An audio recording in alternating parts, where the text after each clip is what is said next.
ढोलागंज नाम का गांव था जो राजस्थान के उत्तर पश्चिम के रेगिस्तानी इलाके में स्थित था। ढोलागंज गांव ऊंटों की स्मारक और ऊंटों के लिए जाना जाता था।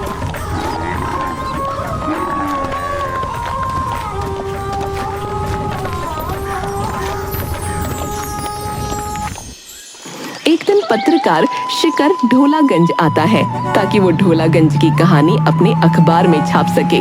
वो जैसे ही गांव में प्रवेश करता है उसे वहां कई सारे ऊंट दिखते हैं। गांव के थोड़ा अंदर जाते ही उसे एक अभी नाम का व्यक्ति ऊंट के साथ दिखाई देता है। शिखर उसके पास जाकर उससे कहता है, जी सुनिए, मेरा नाम शिखर है। मैं एक पत्रकार हूँ और मैं इस गांव के बारे में लिखना चाहता हूँ। क्या आप मुझे बता सकते हैं कि इस गांव में ऊंटों को इतनी इज्जत और अच्छे से क्यों रखा जाता है? जी, मेरा नाम अभी है। आपका इस गांव में बहुत बहुत स्वागत है। इस गांव की कहानी बहुत लंबी है। इस गांव में ऊंटों को बहुत माना जाता है क्योंकि एक समय था जब एक ऊंट ने अपने दोस्त के लिए और इस पूरे गांव के लिए बहुत कुछ किया था। जी, मुझे पूरी कहानी सुननी है। क्या आप मुझे बता सकते हैं? मैं इस कहानी को अपने अखबार में छापना चाहता हूँ। ऐसा है तो चलिए मेरे साथ, मेरे घर चलिए। अभी अपने ऊंट के साथ साथ शिखर को भी अपने घर ले जाता है। अभी और शिखर घर में एक साथ बैठते हैं और अभी शिखर को ढोलागंज की कहानी सुनाने लगता है। बात है 1935 की।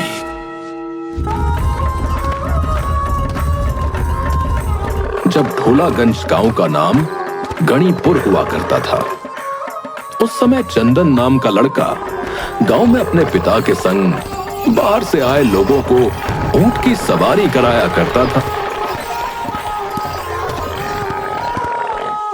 चंदन और उसके पिता के पास 2 ऊंट थे, एक मां और एक उसका बेटा जिसका नाम ढोला था। ढोला और चंदन काफी अच्छे दोस्त थे। हर सुबह चंदन के पिता ऊंट का दूध निकाला करते थे, मगर ऊंटनी हमेशा 2 लोगों का दूध अपने अंदर बचाए रखती थी। तो एक दिन जब चंदन के पिता ऊंटनी का दूध निकाल रहे थे, वाह, मैं हर रोज तुम्हारा दूध निकालता हूँ और हर दिन देखता हूँ कि तुम 2 लोगों का दूध अपने अंदर बचाए रखती हो, एक अपने बेटे ढोला के लिए और दूसरा मेरे बेटे चंदन के लिए। ढोला और चंदन हमेशा साथ में घूमा करते थे। एक दिन चंदन और ढोला गांव के बाजार में घूम रहे थे। तभी चंदन को एक दुकान में बड़ी अच्छी गले की चेन दिखाई दी जिस पर एक अनोखी हीरे जैसी वस्तु लगी हुई थी। अरे वाह, ये तो बड़ी ही खूबसूरत चेन है। ढोला, ये तुम पर बहुत अच्छी लगेगी। मैं अभी तुम्हारे लिए ये खरीदता हूँ। चंदन की एक दोस्त और थी जिसका नाम पूनम था। जब चंदन वो चेन ढोला के लिए खरीद रहा था, उसी वक्त पूनम वहां आ जाती है और चंदन से कहती है, अरे चंदन, ये इतनी महंगी और खूबसूरत चेन तुम किसके लिए खरीद रहे हो? ये चेन तो मैं अपने दोस्त ढोला के लिए खरीद रहा हूँ। मगर ये तो ऊंट है। चंदन, तुम इस पर इतने पैसे क्यों खर्च कर रहे हो? अरे ऊंट है तो क्या हुआ, है तो मेरा दोस्त ही ना। हम दोनों ढोला की माँ का दूध हर दिन पीते हैं। पूनम, तुम मेरे दोस्त ढोला के बारे में कुछ मत बोला करो, ये मेरा सबसे अच्छा दोस्त है। ये कहकर चंदन और ढोला वापस अपने घर की ओर निकलने लगे। जाते वक्त चंदन रास्ते में रुक गया और ढोला को उसने वो गले की चेन पहना दी। जैसे ही उस चेन को चंदन ने उसके गले में पहनाया, ढोला ने इंसान की तरह बात करना शुरू कर दिया। ये तो बहुत खूबसूरत चेन है। ढोला, तुम बात कर रहे हो? चंदन, तुम्हें मेरी भाषा समझ आ रही है? मैं तो इंसान की तरह बात कर रहा हूं। ये सब इस चेन की वजह से हुआ है ढोला। ये तो जादुई चेन है चंदन। इस चेन की वजह से मैं तुमसे बात कर पा रहा हूं।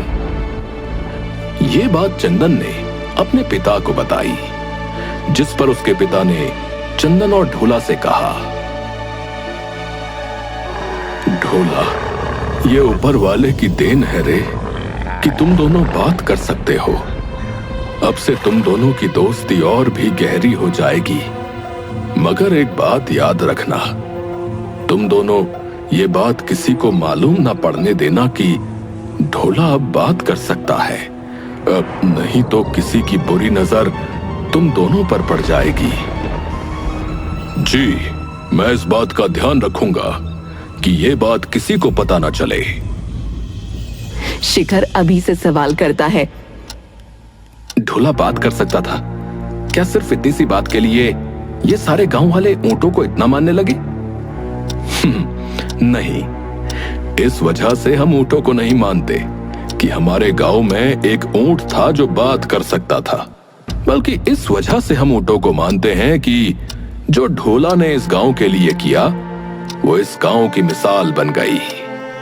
अब ऐसा क्या किया ढोला ने जो पूरे गांव वालों के लिए मिसाल बन गया? ढोला बोलने लगा था, जिस वजह से चंदन और उसकी दोस्ती गहरी हो चुकी थी। मगर थोड़े ही दिनों बाद गणिपुर गांव में पानी की कमी के कारण अकाल आ गया। गांव के सारे कुएं सूख चुके थे। तभी चंदन के पिता ने चंदन को बुलाया और उससे कहा, बेटा, गांव के लोगों को कहीं पानी नहीं मिल रहा है और जल्द ही उनका जमा किया हुआ पानी भी खत्म हो जाएगा। तुम्हें रेगिस्तान के रास्ते से जाकर पानी का कोई जरिया ढूंढना होगा। चंदन के साथ उसकी दोस्त पूनम भी खड़ी थी। चंदन और उसके पिता के बाद पूनम ही थी जिसे यह पता था कि ढोला बात कर सकता है। चंदन के पिता की बात सुनकर पूनम कहती है, अब बिल्कुल चिंता मत कीजिए, मैं भी चंदन के साथ गांव वालों के लिए पानी ढूंढने जाऊंगी। पिताजी, मैं, पूनम और ढोला अभी रेगिस्तान की ओर निकलते हैं पानी को ढूंढने के लिए। ढोला के साथ चलने की बात पूनम को हजम नहीं हुई। क्या वो ढोला भी हमारे साथ चलेगी चंदन? हाँ पूनम, ढोला भी साथ आएगा। आखिर रेगिस्तान में ऊंट से ज्यादा अच्छा साथी और कौन हो सकता है। जाओ बेटा, अब इस गांव को बचाने का जिम्मा तुम्हारे हाथों में है। पानी ढूंढे बिना वापस मत लौटना। जी पिताजी, हम लोग पानी ढूंढकर ही रहेंगे। तो वो तीनों रेगिस्तान में निकल गए पानी की तलाश में। रेगिस्तान में तीनों पानी तलाशने लगते हैं। हर जगह उन्होंने अपनी आंखें घुमाई कि शायद उन्हें छोटा सा ही सही मगर कोई तालाब मिल जाए जिससे वो गांव वालों की पानी की समस्या खत्म कर सके। मगर एक पूरा दिन बीत गया और उन्हें पानी का एक कतरा तक नहीं मिला, जिससे परेशान होकर पूनम ने चंदन से कहा, चंदन, मुझे नहीं लगता कि रेगिस्तान में हमें कोई पानी मिलेगा। जब हमारे कुएं का पानी ही खत्म हो चुका है तो रेगिस्तान में हमें पानी कहां से मिलेगा? मुझे लगता है हमें और आगे जाना चाहिए। क्या पता हमें आगे कोई गांव मिल जाए जहां के कुएं में पानी हो, तो हम पानी को भरकर मेरे पीठ पर रखकर गांव ले आएंगे। तुम चुप रहो ढोला, तुम्हें रेगिस्तान और गांवों के बारे में क्या पता? तुम तो बस एक ऊंट हो, ज्यादा दिमाग मत लगाया करो अपना। पूनम, मैंने कितनी बार कहा है कि ढोला से इस तरह बात मत किया करो। वो मेरा दोस्त है और क्या पता शायद हमें आगे जाकर कोई गांव मिल ही जाए। क्या चंदन, तुम अब इस ऊंट की बात पर विश्वास कर रहे हो? ये बोल सकता है, इसका मतलब ये नहीं कि इंसान की तरह है। पूनम, मैंने कहा ना, इसके बारे में ऐसे बात मत करो। मुझे लगता है चंदन कि हमें वापस लौट जाना चाहिए और गांव जाना चाहिए। हमें पूरे 1 दिन से पानी नहीं मिला है। गांव में अभी भी थोड़ा बहुत पानी जमा होगा। अगर हम अभी मुड़े तो सही समय पर गांव लौटकर पानी पी सकेंगे। चंदन ने बिना कोई संकोच किए पूनम को जवाब दे दिया, नहीं, जब तक मुझे पानी नहीं मिलता मैं वापस नहीं जाऊंगा। जो पानी गांव में जमा है वो जल्द ही खत्म हो जाएगा, फिर गांव वाले आगे कैसे जी पाएंगे। मुझे लगता है कि हमें हार नहीं माननी चाहिए। मुझे भी लगता है कि हमें हार नहीं माननी चाहिए। ठीक है, तो तुम सुनो इस ऊंट की, मैं वापस गांव जा रही हूँ। देखती हूँ तुम और तुम्हारा ये ऊंट पानी ढूंढ पाते हैं कि नहीं। पूनम, जो चंदन की बचपन की दोस्त थी, उसे रेगिस्तान के बीच में छोड़कर वापस अपने गांव लौट गई, जिससे चंदन थोड़ा हताश हो गया। चंदन को हताश देख ढोला ने चंदन से कहा, हताश मत हो चंदन, हम जरूर गांव वालों के लिए पानी ढूंढ लेंगे। तुम्हें याद है ना, तुम्हारे पिताजी ने तुमसे क्या कहा था?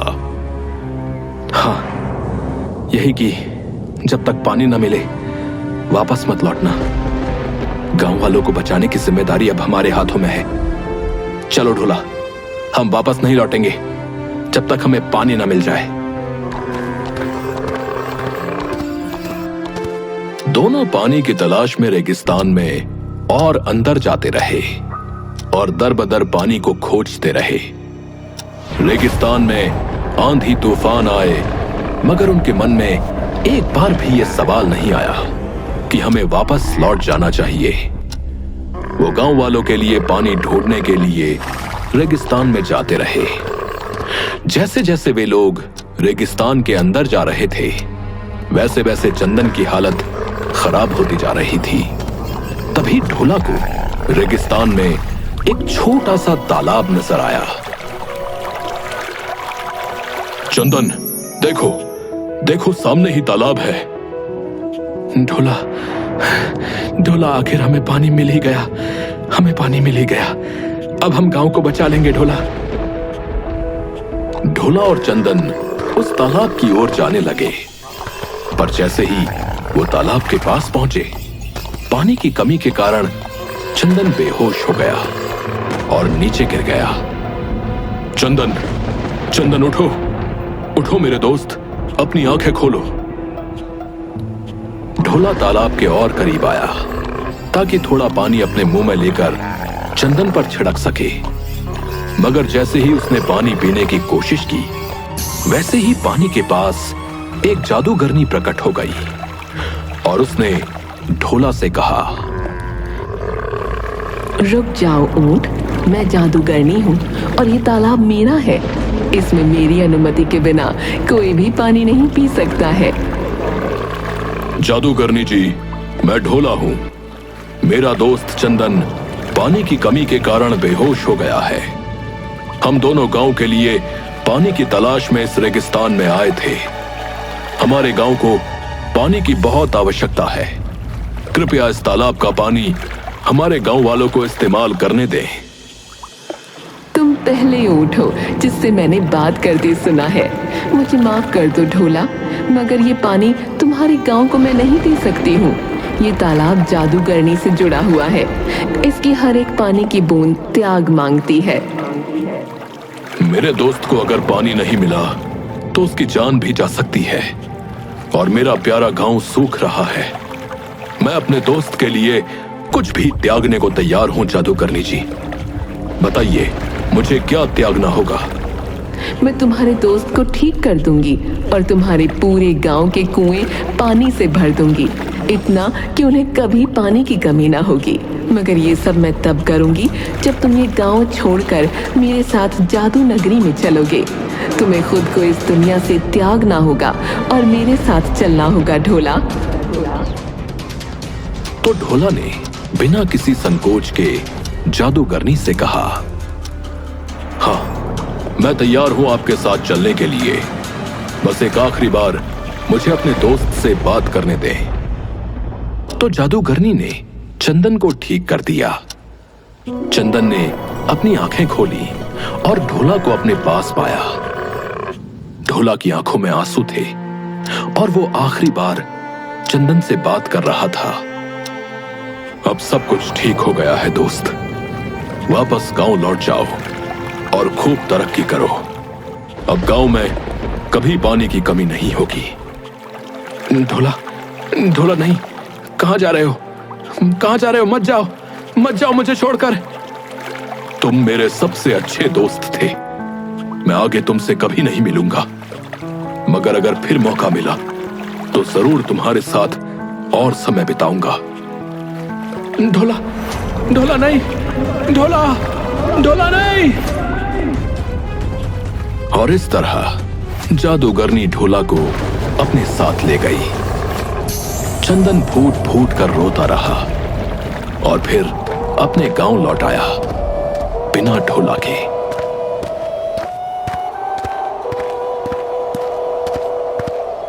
उसने अपने पिता और पूरे गांव को यह कहानी सुनाई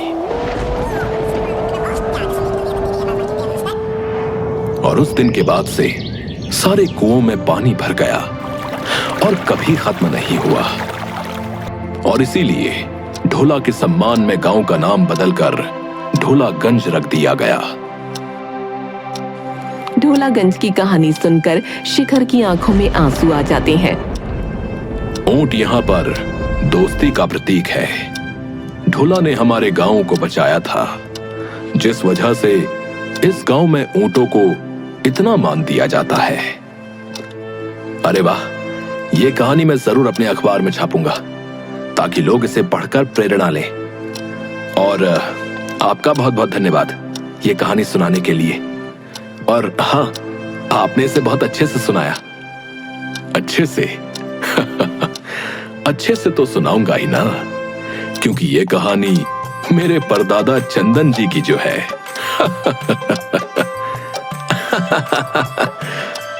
शिखर ये रोमांचक और प्रेरणादायक कहानी अपने अखबार में छापता है।